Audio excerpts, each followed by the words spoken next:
Welcome. We're back. Welcome to the show. This is an iHealCollective production.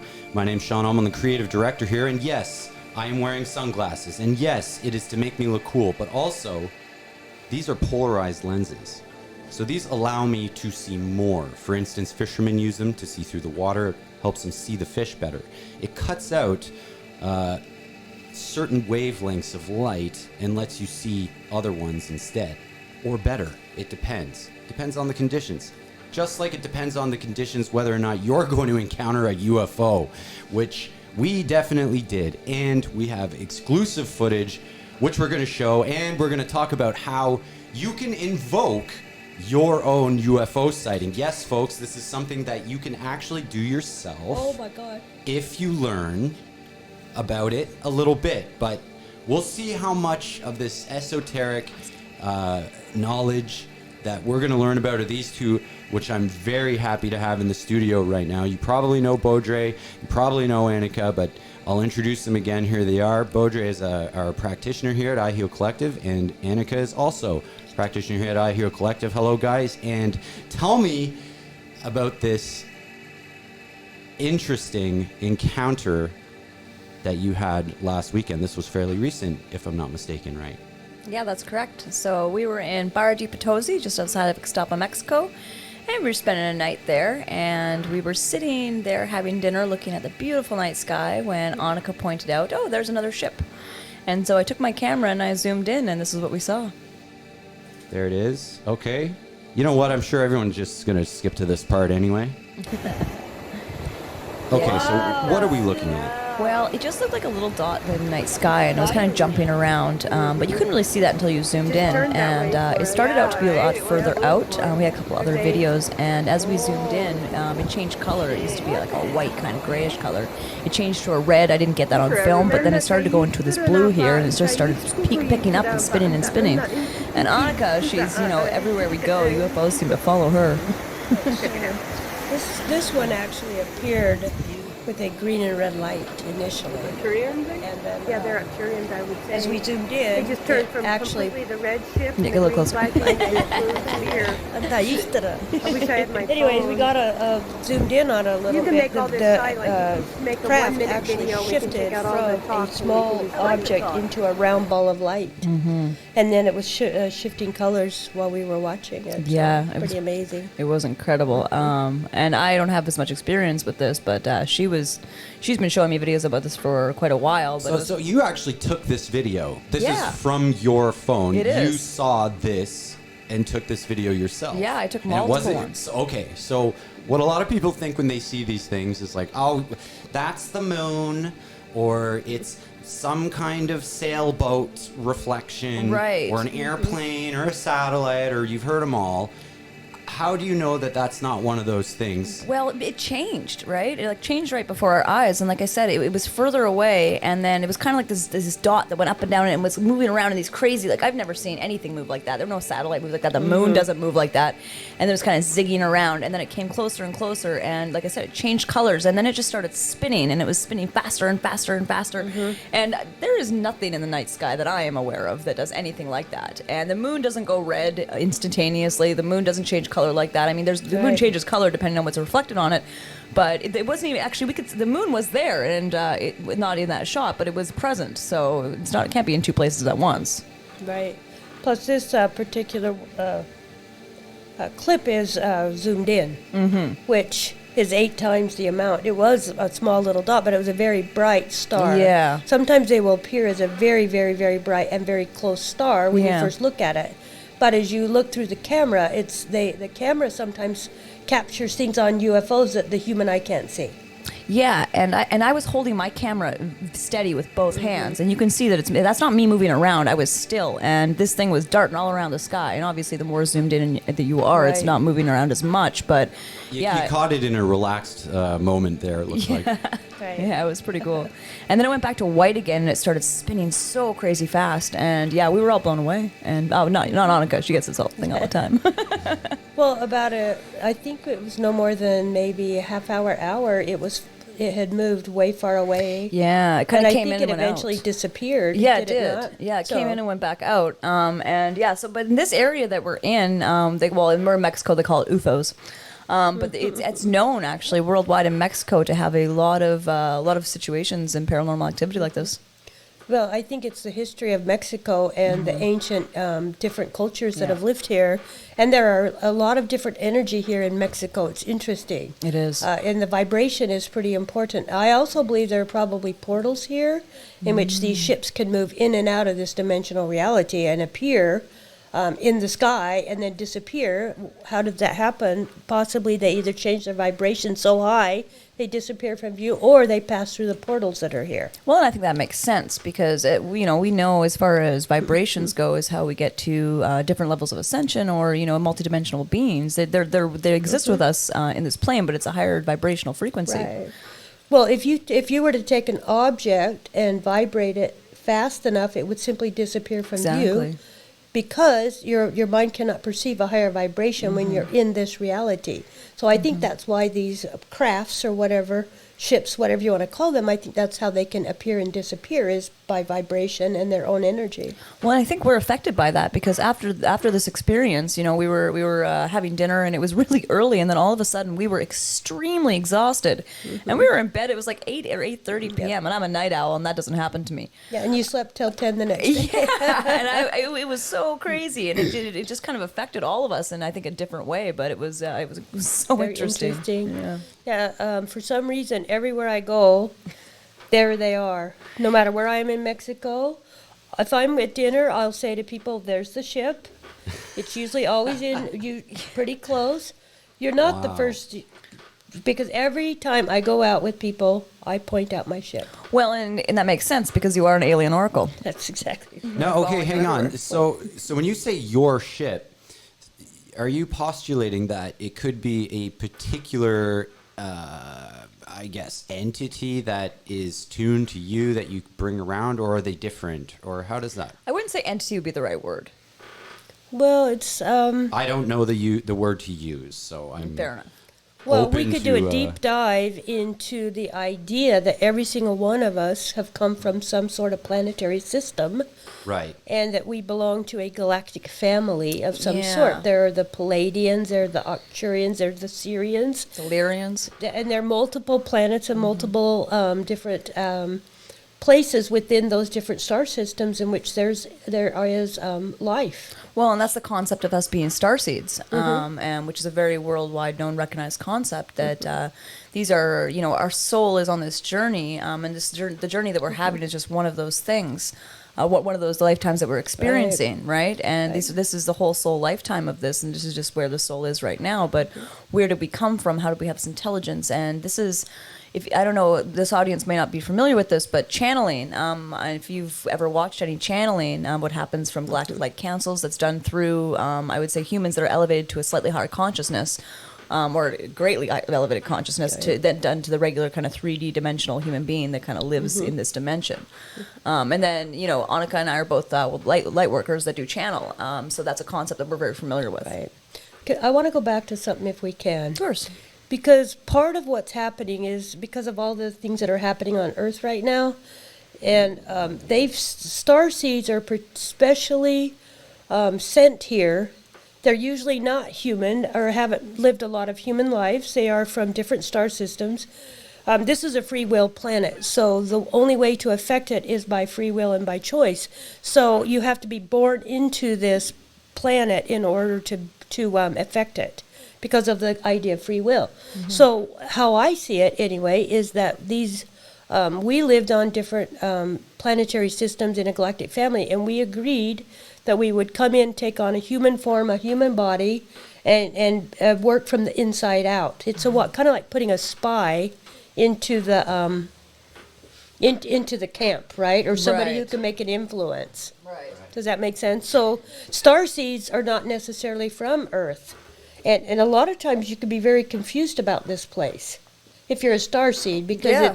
it's a very different environment than, say, most of the places that starseeds come from, which are probably more higher dimensional, more loving planets. Yeah, and when we have light workers, it's very interesting. They can read Akashic records or go into this. And before I really knew a lot about this, before I have my what we call my energy awakening, I had my Akashic records read and said that I was Palladian, Syrian, and Lyrian, and it was very interesting to me. And when I looked up the kind of the traits or the characteristics of these, it really fit into the personality that I am now, and even the career option that I've chosen, which is awesome. Yep. Yeah. Well, and to segue on the other piece that you said, each star system has their own language. It has their own ability to communicate. Every person has a soul language. We have to kind of look at things outside of time because we have always existed in some form. Right. And we've been on probably millions and millions and millions of incarnations on different star systems. Each individual has their own individual stamp, but they learn from each star system in which they're incarnated in, and they carry a soul language, which we now have termed light language, within you. Every soul that is, even Earthlings who don't have maybe a lot of lifetimes outside of Earth, they too have a particular soul language, a galactic family connection. Yeah, and it's really interesting because there's different forms of light language, whether it be spoken, whether it be written, whether it be movement. And at a very young age, I was actually doing light language. I didn't realize what I was doing at the time, but I understood through dance that I was actually could what I call cultivation of a vibe, and then people could feel that vibration from me. I didn't have words to put to it. For me, it was just dancing. But as I become more familiar with this, that kind of registered and clicked with me. And then actually it was Anika that was able to basically activate my verbal light language, which I was doing already to a degree within the healing sessions I was doing, but it was more of just the breath work and stuff that I was doing. So when you activated it was instantaneous. Yes, it was very quick. Yeah, Very yeah. good. Very good. And the written light language is something that I'm still kind of getting to know. I'm still consider myself a baby at that. You're very, very advanced at the written light language, and it's beautiful. And it is this. What we talked about yesterday is codes, right? You want to talk a little bit about that? Sure. Well, maybe it would be important to just talk a little bit about what light language is. Okay, for sure. Yeah. So, and then we can talk about the ways that it's expressed, but through codes and what those codes mean. How does that sound? That sounds perfect. Okay. Is that going to help me get some UFO action? Maybe. I want some of that sweet UFO. Potentially. Come to dinner with us, and I'll point it out for you, Sean. You They hear that, follow me folks? around. I think something's happened with my mic here, Sean. Yeah, really? Yeah. Why? I just don't hear myself. Oh, there we go. Okay, cut back in. Real good. But we were talking about before, what is light language? To me, light language is what we talked about is the language of the soul, but it goes deeper than that. Well, light language is it's something that doesn't go through your brain, and it's not learned because it's energy, it's vibration, and it's sound. And it bypasses the brain. It comes through you almost as if you're channeling it, but it is encoded in your soul, what your soul language is. There are multiple different languages. Once you've spoken one, you can learn different languages. But light language is a way to connect with your higher self, with galactic beings. It can be used to heal.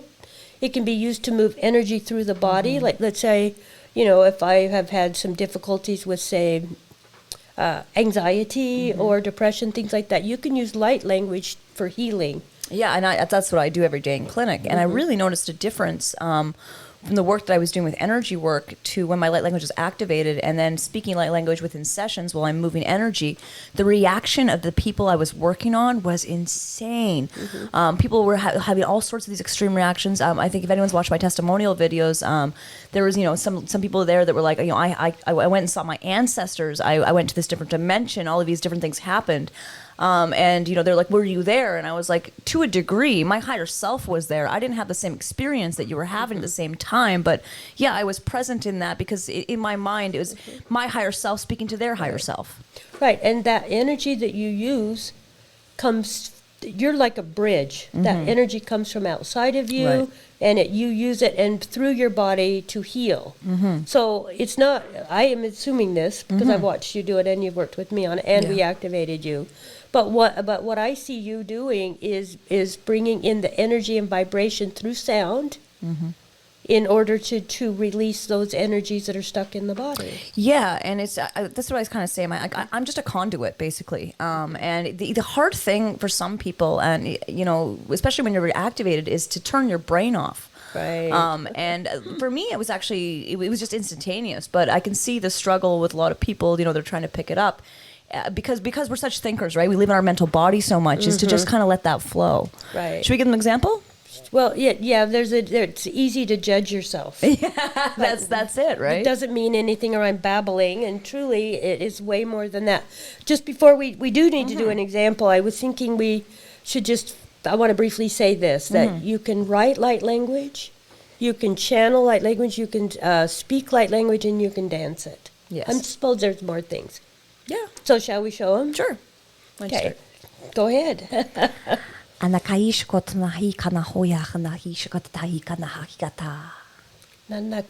tupanta yukukuya taranana chutukaya kotaretukuya. Nanakaiya. Nanakai topa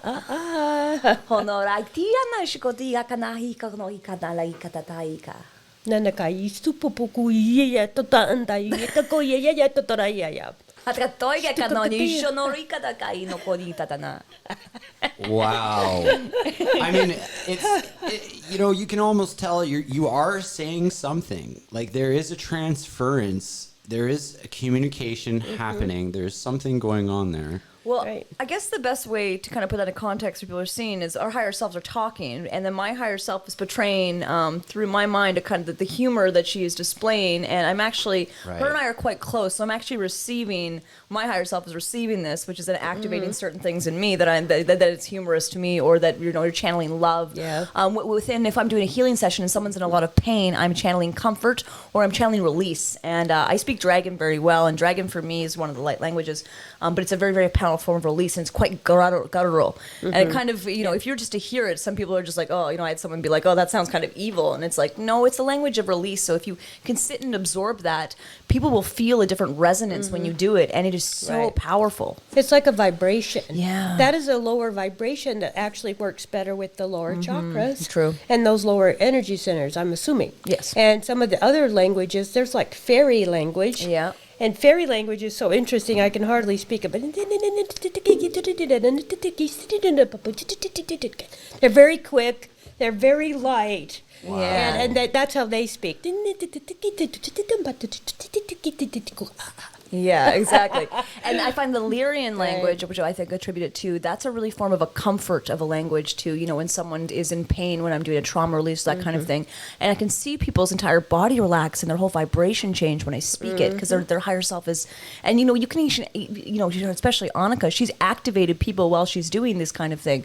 You were doing a session once, I believe, and a lady that was watching it, we were doing a show, and a lady that was watching the session got activated. Would she speak for like 8 hours straight? Yeah, she became afraid that she couldn't stop, and I let her know you have control over this. But there is the possibility that a whole language can download into your brain in 8 hours.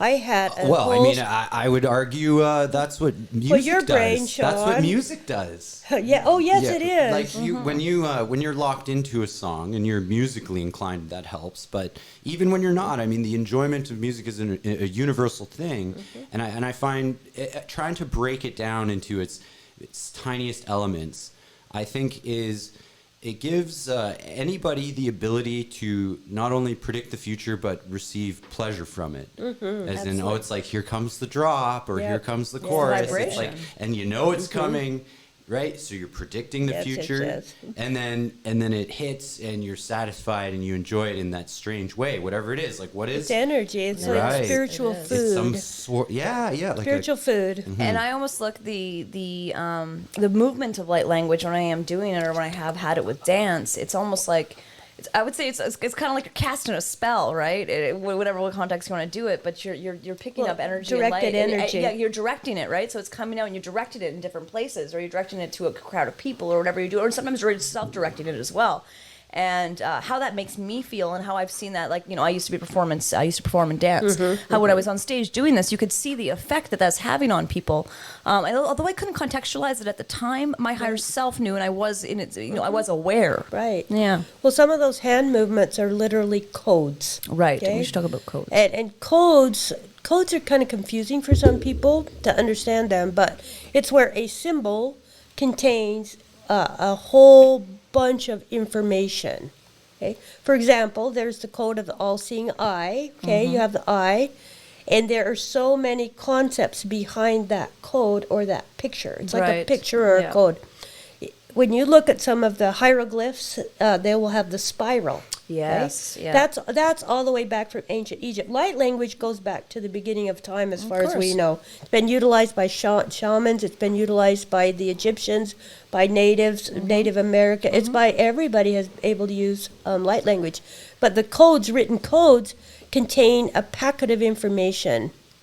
For example, a sacred geometrical code is mathematically driven, and it contains information. So the spiral that we've seen throughout history on multiple different types of beings or tribes, whatever, humans, the whole meaning of that spiral is the cycle of life and death and rebirth. So one single spiral symbol.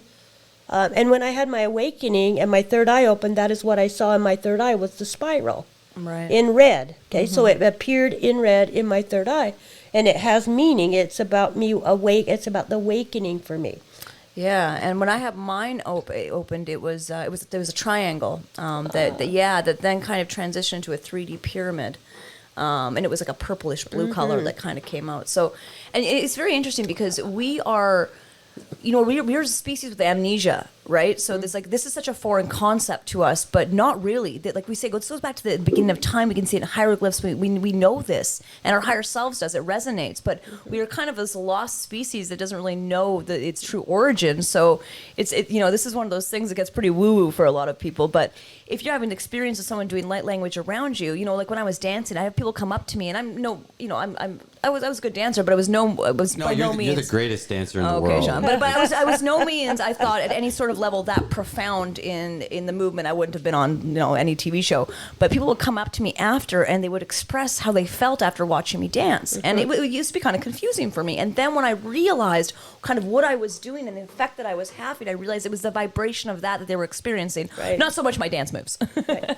But also, when you make certain hand movements, those create codes. Yeah. Okay? Yes. So when you create a code, you're conveying information, you're conveying a vibration, and if somebody needs that support and assistance, what happens is your higher self and you can understand codes.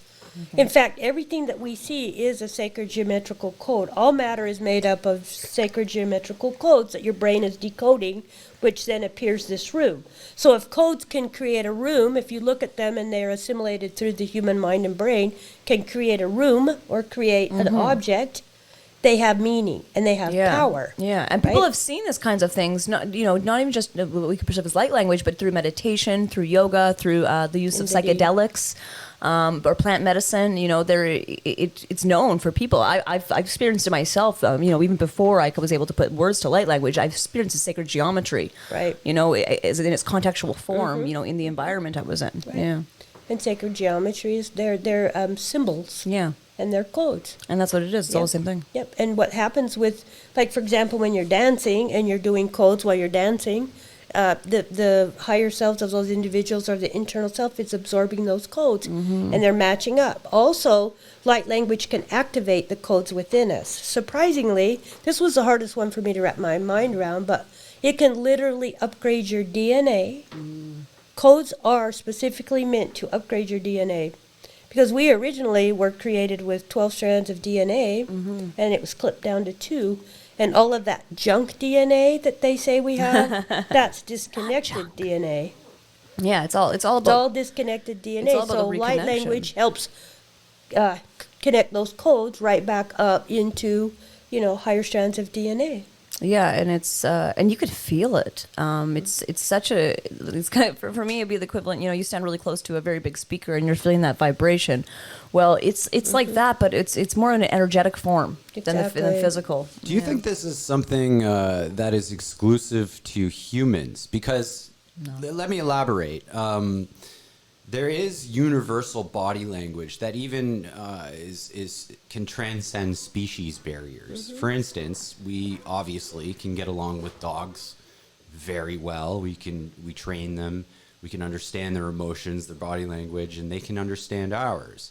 Is that maybe related to light language? And my second question is you're talking about dance moves containing codes. Now, could these codes, which I think you're right, by the way, but do you think that these codes could spontaneously arise in someone and that they kind of find it by accident? Yes. Well, yeah, to answer the second question, I'm going to let you handle the first. For me, that's exactly what it was. This arose in me, and I couldn't put words to it, but I felt so free and so liberated when I was doing it, and I felt a connection to something higher, even though my 3D version of myself kind of thought that at the time, and it was just, I was just like, what are you doing with your hands? And I was like, I'm just dancing, Right. But when you pair it to the vibration of music, too, it has this profound feeling. Oh my gosh. For me, it feels as if with the music's happening and the movements are occurring, I can literally feel the energy. Mm-hmm.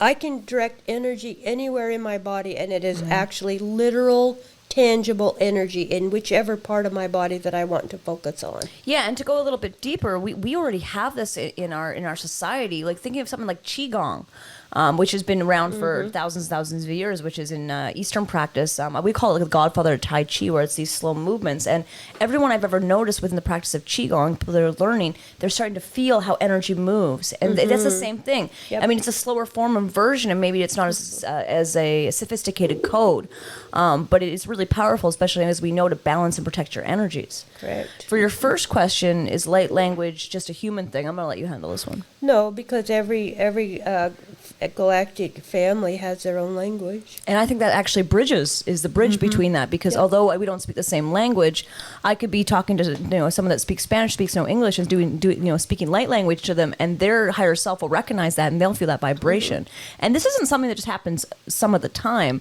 This is something that happens every single time I do it. I've never had experience where I'm doing light language to someone where they're like, I don't feel anything.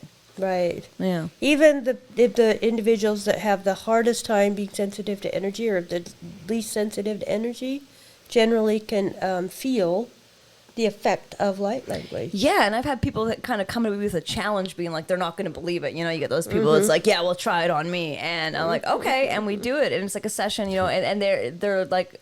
They're kind of just gobsmacked with it, and it's I kind of like leave it there and kind of let them do their own research, let them come back to you. It's not something you have to push on anyone, but you'll even see, if Anika and I are out and sometimes we just shift into light language or doing something, you'll see like a server come to the table and the reaction for it, and they could just think we're speaking a language they understand, which they wouldn't have the same, which we are, but it could be an earth language, but you can watch people's reaction that they're not even aware of, kind of just engage. Yes. Yeah, it's pretty cool. You can literally send the type of energy to somebody that you desire.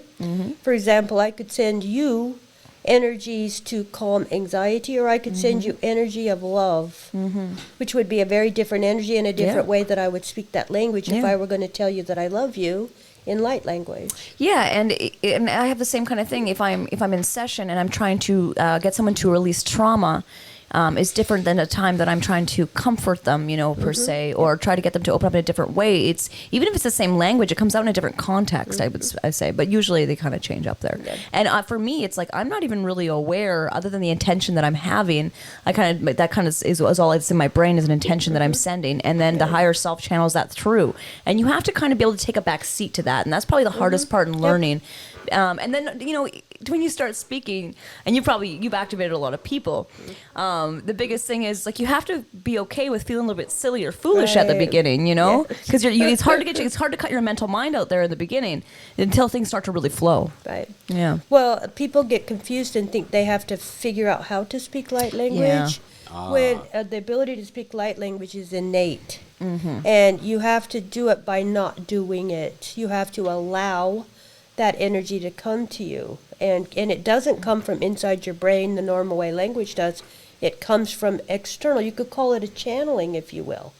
Yeah. Meaning it bypasses all this physical density and it comes in energetically.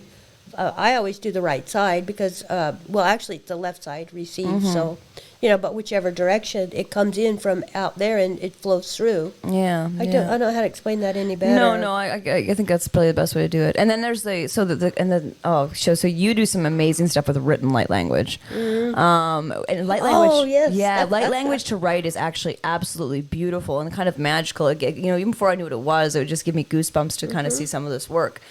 So you've been making mandalas out of it. Do you want to tell us a little bit about that? Absolutely. And this was something that I was gifted or serendipitously discovered. But the first thing that happened to me when light language activated is I did a single code. It was like this. It was just this little movement, and I just had to keep doing it. It must be something about my soul that uses that code. I don't even really know what that code was. And I was sitting with some friends of mine, and one of them said, "What did you just do?" And I did it again, okay? And she said, "That feels so good." And I thought, wow, what? So my first one was movements. It wasn't written or anything else. I had to have somebody activate my actual And I think that's verbal language. probably what happens more often than not. Yes. Yeah. So I started with the codes, hand movements. They felt very, very good. And then I started to draw codes.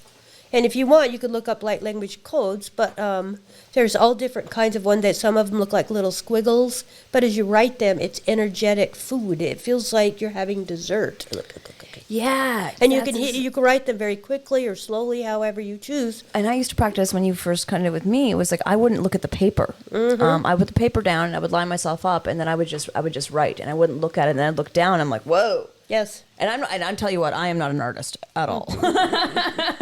But what I made was art, and I was like, whoa, like, where did this come from? And it was so quick. Yes. Yeah. But what I discovered is that if you, what I do when I work with somebody, I'm going to do a mandala for them. I connect to their higher self and their guides, my higher self and guides, and then I write codes and sometimes pictures, because perhaps a tree will come up with roots to talk about their ancestors, or maybe a turtle because they take things slowly but they're persistent. Different actual pictures, and then I will write codes. And if you take somebody's photo and you put those codes on top of it, okay, you put the codes on top of the picture, so you have the person's picture, the codes, and then you duplicate and mirror it 4 times. You will come up with their sacred light language mandala. And Sean's going to show you guys on camera what she's talking about. So this is one. This is the first duplicated. This is a very complex codes that I wrote for myself. Most of the time, I don't write as intense and as many codes as you see in this picture. But this is the first time the picture with the codes is duplicated and mirrored. Then you would duplicate and mirror again. And if you were to zoom in on this, I'm going to zoom in here, yeah. You can see different alien life forms and different types of beings all the way through it. And she does this really quickly. It's not like she's sitting. Those codes might have taken me 10 minutes to write that page. Yeah, that's crazy. Okay, so they come in very thoroughly. And then through that, she's able to make a mandala. So you would duplicate it and mirror it again. Which would be go right here. Well, that's the third one. Oh, I started on this one. Yeah, okay. So you start that one, and then the next one to the right over there. This one? Yeah, that one right there. Well, I think it goes this way. Yeah, No? no. Or am I No, you wrong? started on the second one, but that's okay. And then go to that. That's the third one. Yeah, one's go the on that third one, Sean. Yep. This one? Yeah. Yep. Okay. So that's the third one. It looks like I have a beard. I love that. You look kind of like a bunny rabbit. I You look look like you like got a ears. Okay, so this is the third mirrored and duplicated. So all it is the codes in the photo. You do it again. And again, you can zoom in on any of these and you will see all kinds of sacred codes that you will see on churches. You will see figures that look like animals, aliens, etc. Wow. Very interesting how that works out. I'm going to just see if I can zoom way in on this Okay. so everyone can see. There we go. So yeah, there you go. Yeah, it's So that's the center. I have I know you guys can't see this, but I'm basically showing that. yeah. right Yeah. there, and yeah, there's definitely some Yep, you see those? neat Yeah. things going on. Yep, so then you duplicate it, mirror it again. So I'm going back to So then we So, no, it No. would be, no, that's, that one. that there, one, yeah, that's right the there. one. So you begin to see, and these are the natural colors that are within the photo. Sometimes it's interesting because the colors that appear in the mandala are not necessarily in the photo, and I don't understand how that happens. It's magic. Magic. Okay, so this is the beginning of a mandala, and again, you can zoom in and see different types of figures appearing. Yeah. Oh yeah. See that? Yep. And also, if you were to see a stained glass with all of the different leaves and everything, this would be a similar match. Yeah. I'm really excited. We're starting to do these for the community, and it's a big hit. Everyone wants mandala, and, Yeah. and you can see why. So then we're going to look at the next one, and that's kind of the next one's a finished one, right? No, I think there's how many times? There's another. There's a This- another one after this one. That So one here's and the then next that one. Yep. Here's the next one. No, the other one. I think that's the final. That's the final one. No. Yep. Oh really? Yeah. Yep. Oh no. Well, that's okay. Oh no. We skipped one. That's all right. All right. Really? Yeah. That's Oh, okay. that's the next this one. Is the next one. Yeah. Yep. So you can Okay. see, you can begin to see, like a lot of people who have Lyran or Lyrian backgrounds, they'll have cats. Yeah. Does your mandala have yeah, cats? Mine's got cats. Lots of cats. Yeah. So there's the Well, you full. did two for me. The full screen there. And when I would read this, and we'll go to the next one, but what you Okay. see is the center of the mandala being formed. That's the person's core. Yeah. And you can tell whether the energy naturally flows out of the core or if there's more energy flowing in. When I read a mandala with somebody, I will begin to read the energy throughout the mandala, especially the center part of it. You're so cool. There's a lot going on there. Like I want to zoom Yeah. in even more. Well, you see the flower in the middle, so you see a form of a flower in the middle. yeah. And then you can see that they're going out, so you can see that there's energy going out, but you can also see some of those little figures of energy going in. So this at this time that I took the picture, this is like a shot of that time in space. 'Cause So they at that change. time, I had a lot of energy that was going in and out of the core. Yeah. Some people will have arrows that go straight in, and so you would say that they are mostly absorbing energy. Yeah. All right. Go to the So next one. there is another one. Yeah. Yeah, let's So do the finished one. this is another iteration of complexity. Yep, that's the final mandala this right one. there. So beautiful. here's the final, I believe. Yeah. Yeah. Yep. Yes. So you can see all of the different colors and figures. So that particular piece of art is simply the person's photo with their light language codes that are channeled from their higher self and their galactic family, whatever, into that pattern, which then is a representation of them, at that moment. Yeah. And Right. then, So she- here's I got the whole thing. I'm showing the whole Yeah. thing. Yep. Yeah. Did you send him mine as well? Now, I did not. send Oh, that'll be him for the next yours. oh, show. so everyone gets their own. Yeah. Oh. Yeah, so see, that's it's my a- mandala this because is a it's my unique photo. thing. Right. Well, they're impossible to have two all alike. Absolutely impossible because it's your Wow. photo and your personal geometric codes. It's kind of like a snowflake, right? Emphasis on flake. Well, I can pull. That's incredible, though, when you look into the details, and it does have that Mandelbrot, kind of look to it, where you can just keep going and going and can. zooming into that. But the energy that point comes off of that too is so This- important, right? Just even having point that right in your here. energetic space is a self-expression. It's like owning who you are as a power being, as a spiritual, powerful being. Right. Wow.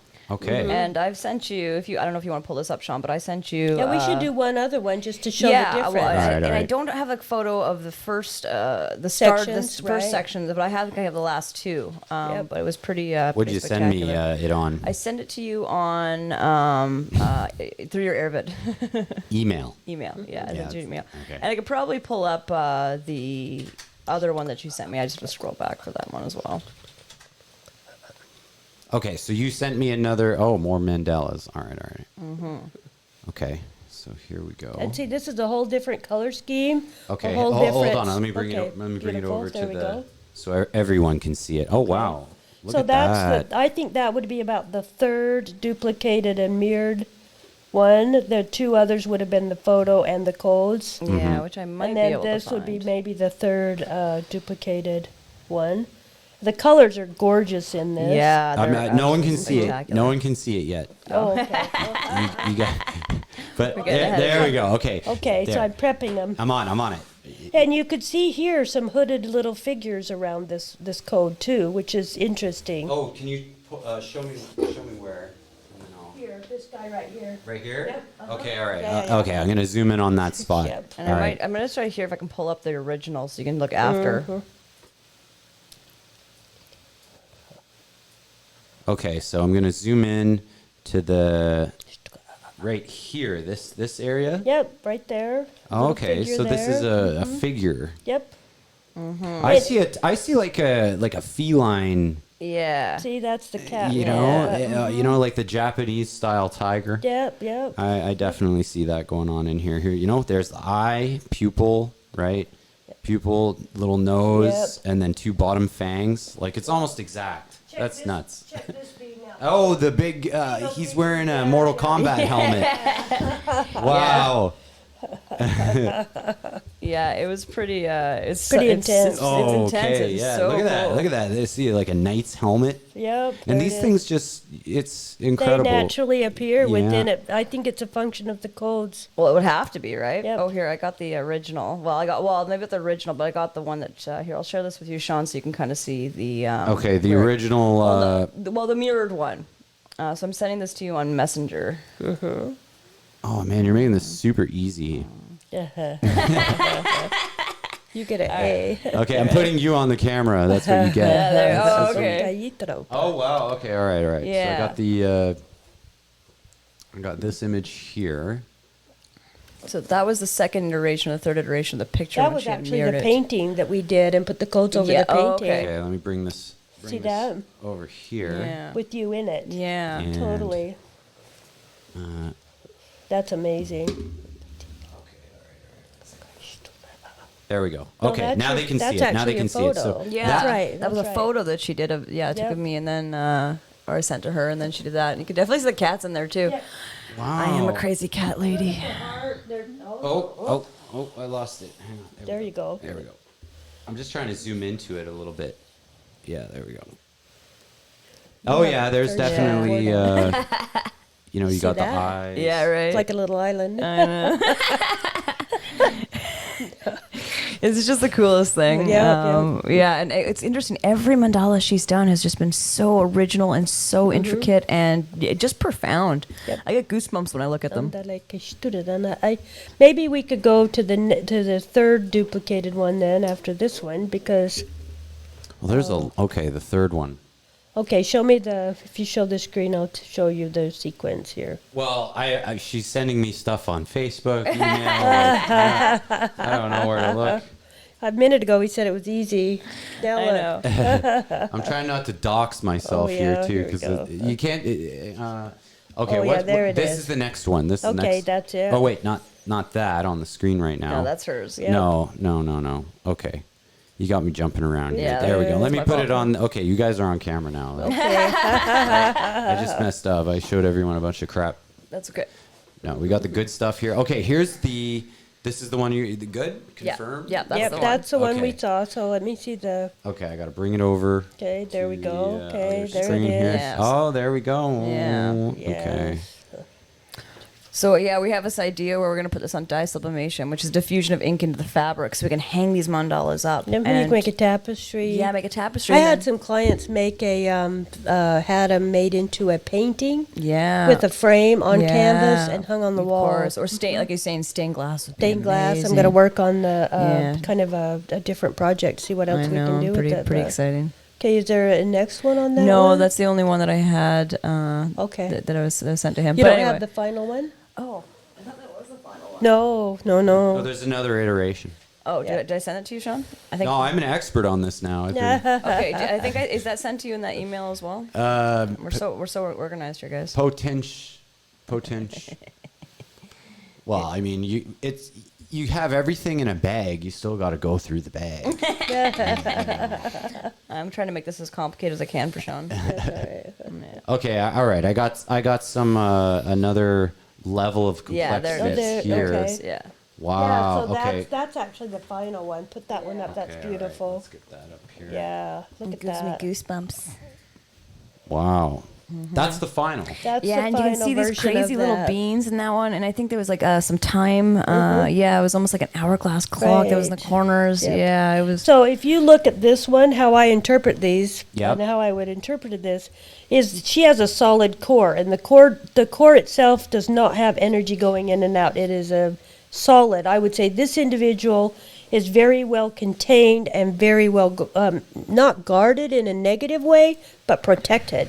Right. Then after that, you see a burst of light in the ring around, and then you see these light beams of light, if you see a lighter color, just shooting out. And that would be very similar to your personality as I've experienced it. As a very tight core, you guard it for whatever, because of the way all of us have the ways that we function. So you guard that. But then you have a burst of light around it and you give out. So I would say about you, I would say that in reading this one, you're doing very well with protecting your energy, and you give out a lot of energy. And then I would be asking you, what do you do to take care of yourself and have energy coming in? Yeah. Because you can see how you're just giving it, and, Yeah, and it's a beautiful. Yeah, and for me, it's like I protect my energy core. And you because should, I yeah. should. Well, I have to with the work that I do. But that's usually kind of my constant struggle is trying to maintain the balance of what I'm giving out and or what I'm pulling Yes. in, and that's trying to pull in from source and not use my own personal energies Right. within my work. And that's what I'm always having to work on. That's I'm going to say a battle for me or a struggle, but it's something I have to pay attention to Yes. because if I don't, I get drained. Well, as a practitioner, if Yeah. we think we have to generate everything ourselves, then we will get burned out very quickly. And light language allows us to channel the information,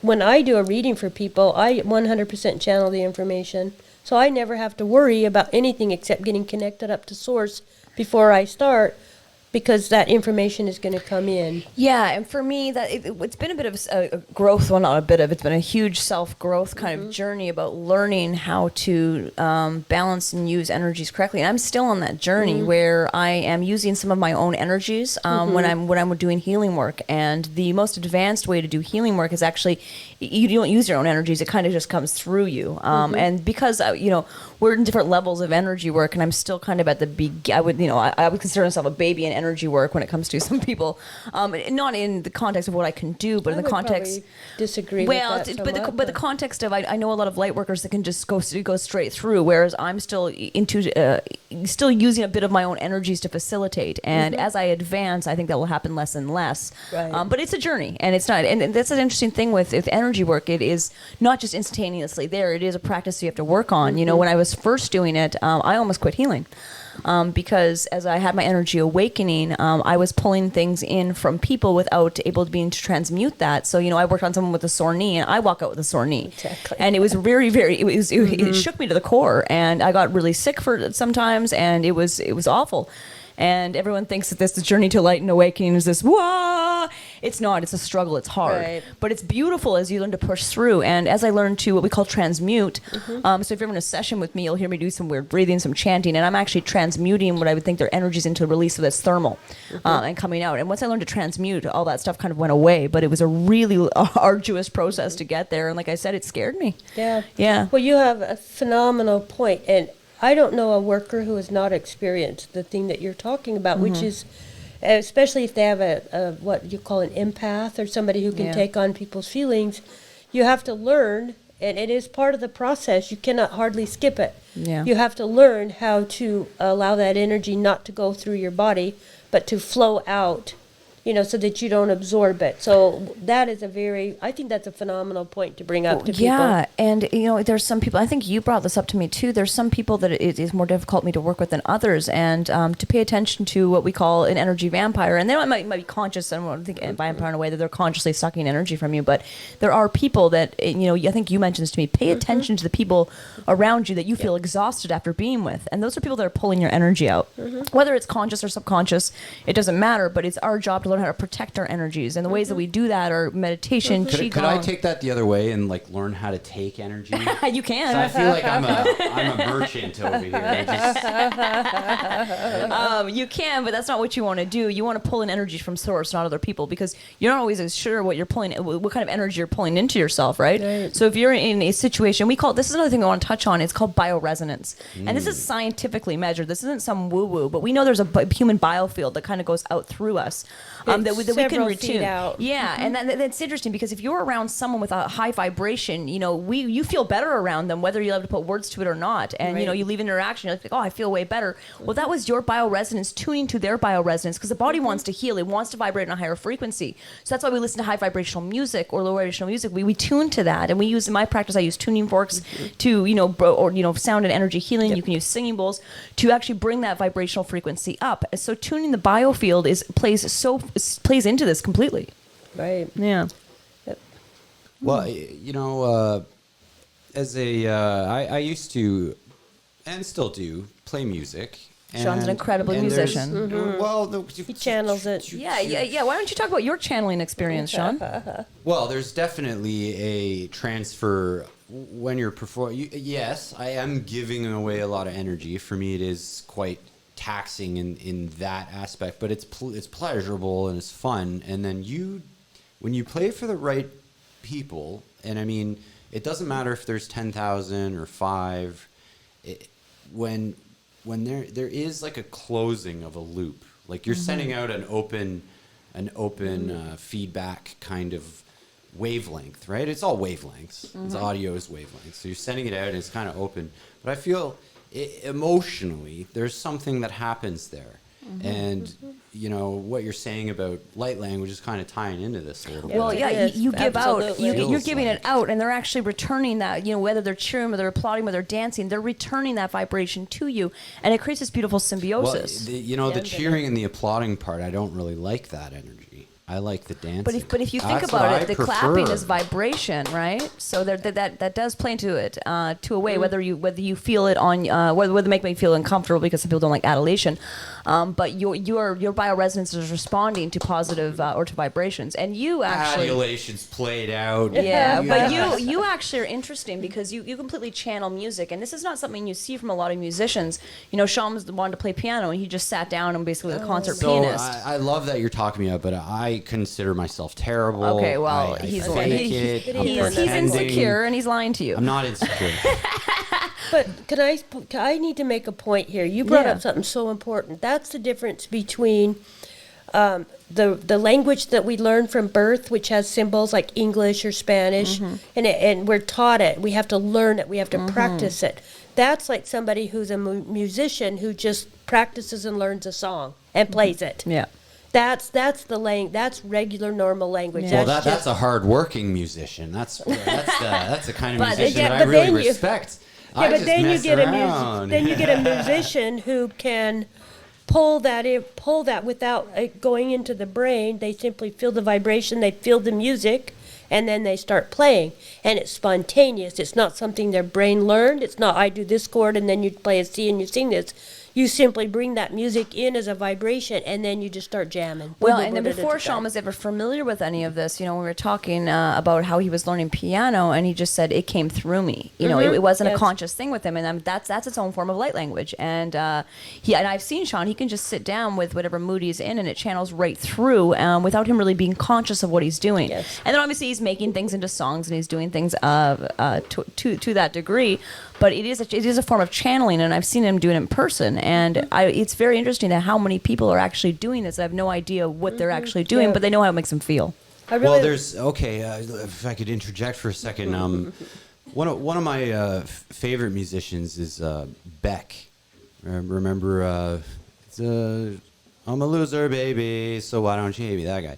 But anyways, I was reading an interview that he said, and he said that he likes to pick up instruments and write with instruments that he's unfamiliar with, in particular, because then the song that he'll end up writing from that instrument is more about music and not about being proficient at the instrument.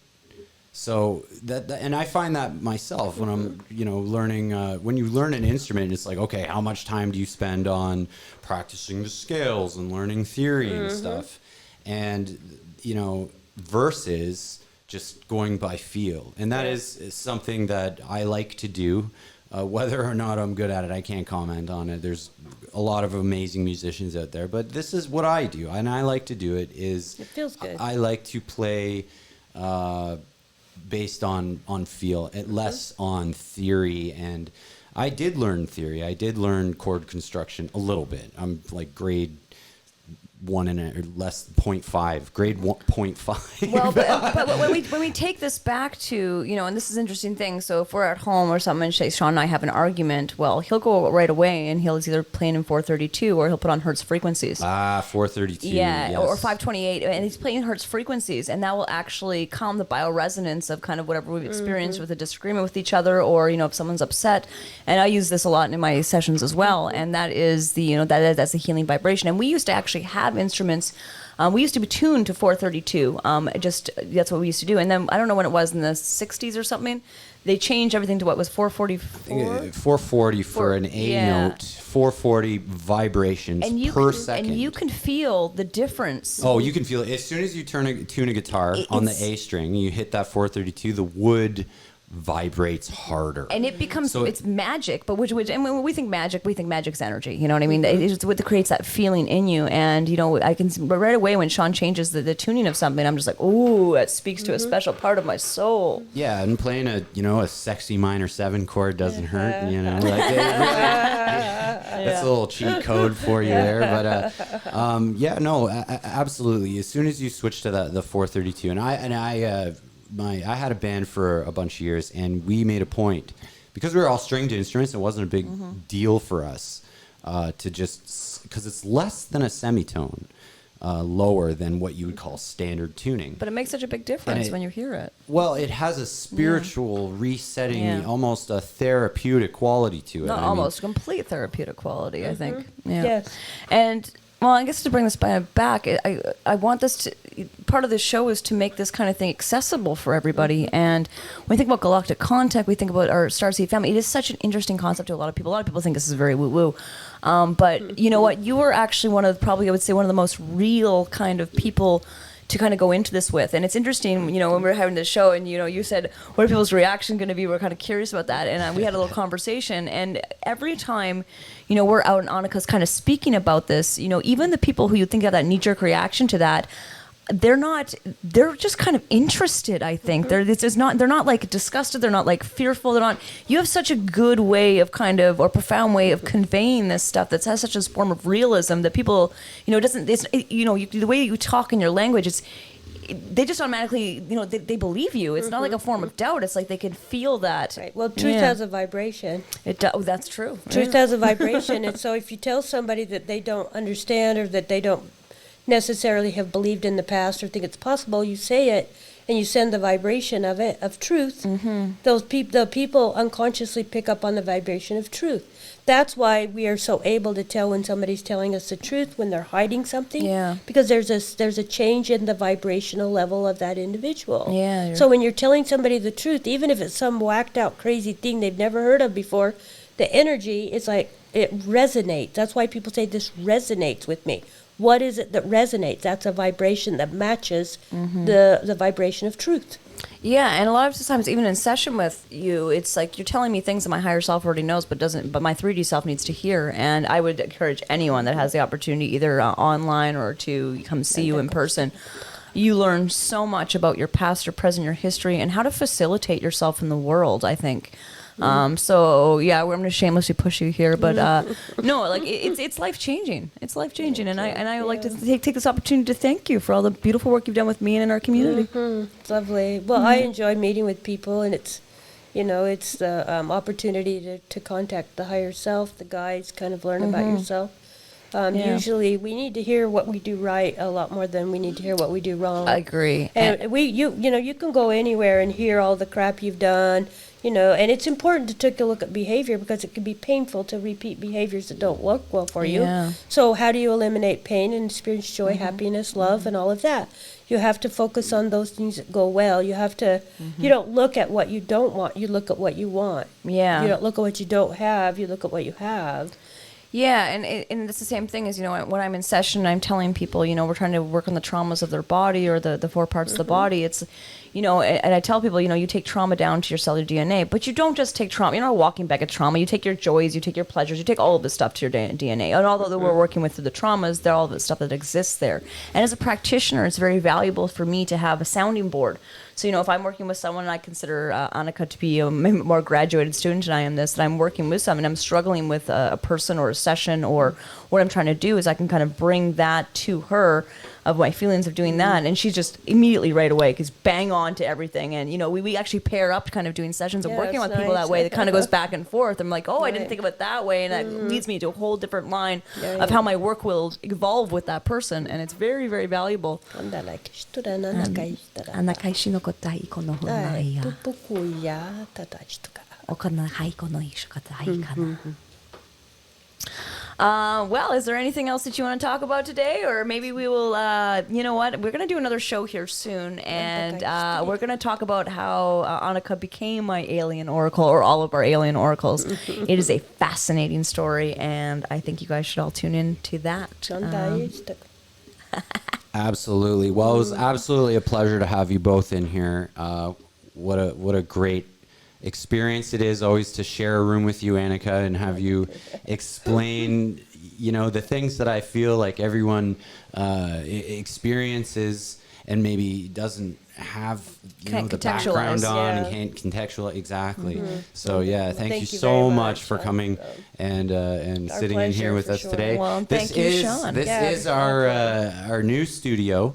I mean, Yeah. I know it doesn't look like it, but I'm actually in the same room as these two beautiful individuals.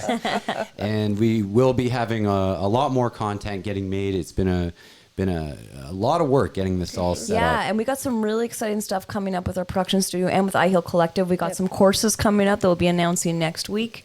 We've got a beautiful new space that we're working on. We had our soft opening. Thanks for everyone that came for that. And we'll have our grand opening not too soon. What a great barbecue. It was a music show. It was a great time. It was, and I'm really excited for this community we're building in Ixtapa. It's just leaps and bounds from what it used to be, and I'm really excited for the rest of you that aren't here to be able to maybe come down and enjoy it in paradise with us. And I highly suggest you book a session with you too, because one of the things that you uniquely bring to the table is it's not just about learning your practice, but you bring the energy work, you bring the light language into it, you bring the multidimensionality of it.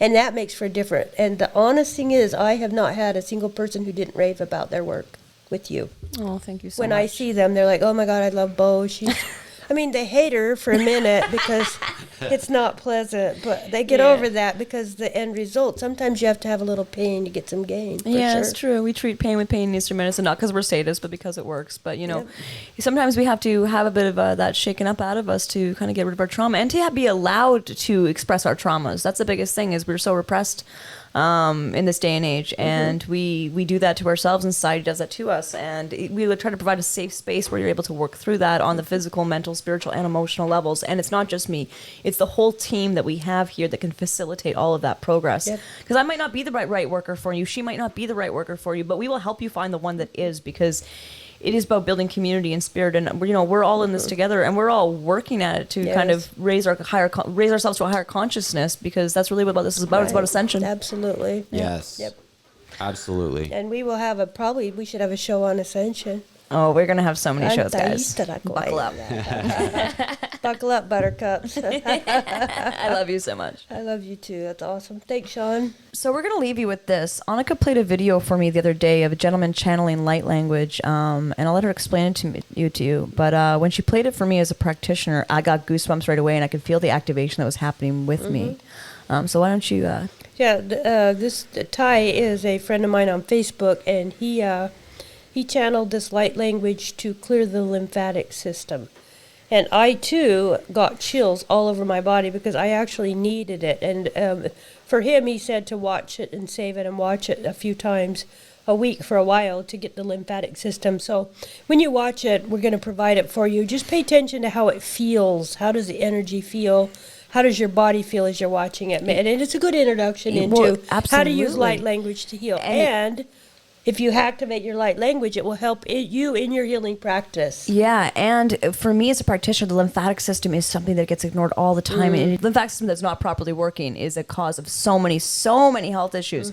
So this is a really, really, I was so excited when she showed this to me. So it's really important. So I would encourage all of you to take a few minutes to watch it. Yeah, This guy's it's amazing. interesting.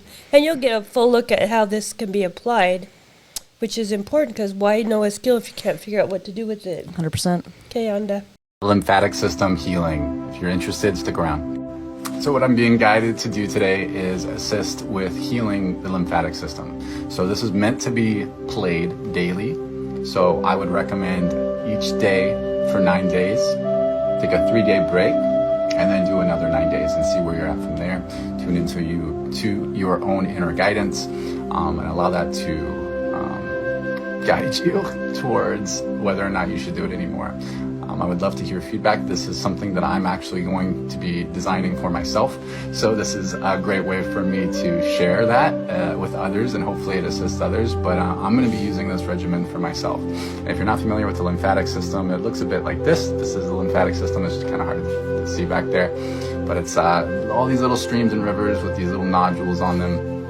We're going to be bringing in some frequencies to kind of light it up. You can connect with Pisces to do this for yourself. And then we're going to do a transmission to assist. So it's really about detoxing. It's kind of like our sewer system for our body. And it's a really important part of our overall body system. So yeah, feel free to relax. You can have your eyes open, eyes closed. After this, I might recommend to grab an image of the lymphatic system and burn it into your minds. And then while we're doing this transmission, have that in your mind and see it glowing. All the little nodules like little lights lighting up, like little Christmas tree lights. And then we will rock and roll. So first, right off the bat, what we're going to do is we're going to call in the constellation of Pisces into the lymphatic system. So the constellation of Pisces will flow down and begin to flow into the lymphatic system in the head. So it's going to go through all those little streams of it, lighting up those little nodules like little Christmas tree lights as it moves down through the neck and throat, down through the shoulders into the upper torso, middle torso, down through the arms, down through the lower torso, through the thighs, right? Moving down through the legs, all the way to the feet. We're going to ask that to run for at least the next 15 minutes. Then we'll rock and roll.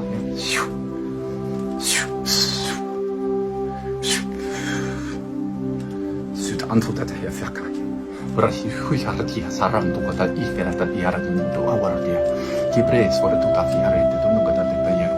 Read the hat, Reef, Tarat, and Nukuta, Morata Baker, gave a hadi, Baratuka, get it. Chip Ukaya, Tartia, Safasa, Librafia, Sata, City, with the man, Separatuk, Agar, Morta, Baratiari, to Erika, Morta, Paratari, to Alice Saratuka, and go to the paper, the Gibraltar, and Pusho, he battled for the Hadi, get a Separatia. He had yet in Mukusi, to Brasungan, Katari, but if they had a Ukure, but need to put the air for Giva Yuda.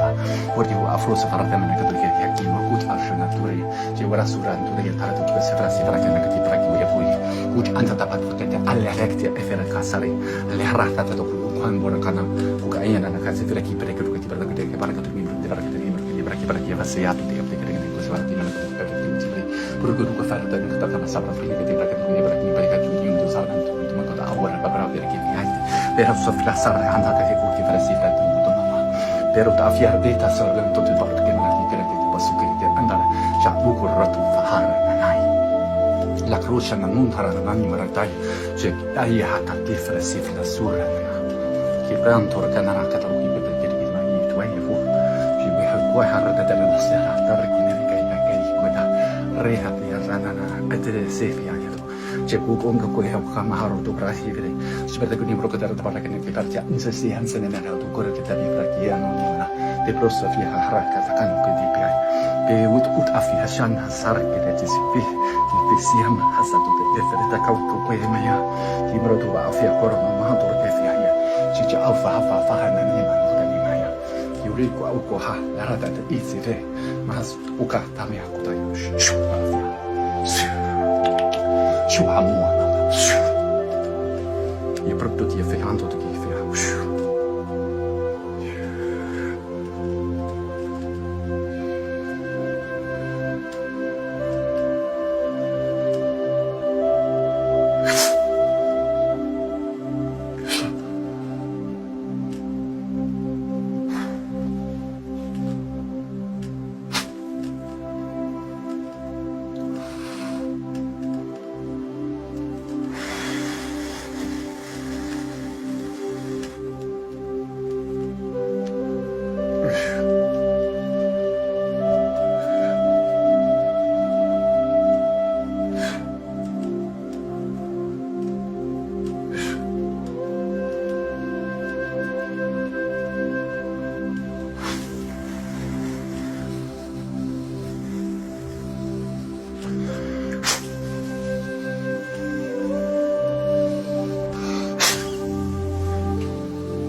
We go. Hopefully that worked. I've had to record this a number of times. Hopefully that this is the time that works. But yeah, let me know how that found you. I know it can be a little bit difficult to feel the lymphatic system, but let us know how it found you and how you reacted. Any feedback at all is helpful. It's not just for me. It also assists others as well. So let me know. I appreciate you. I love you.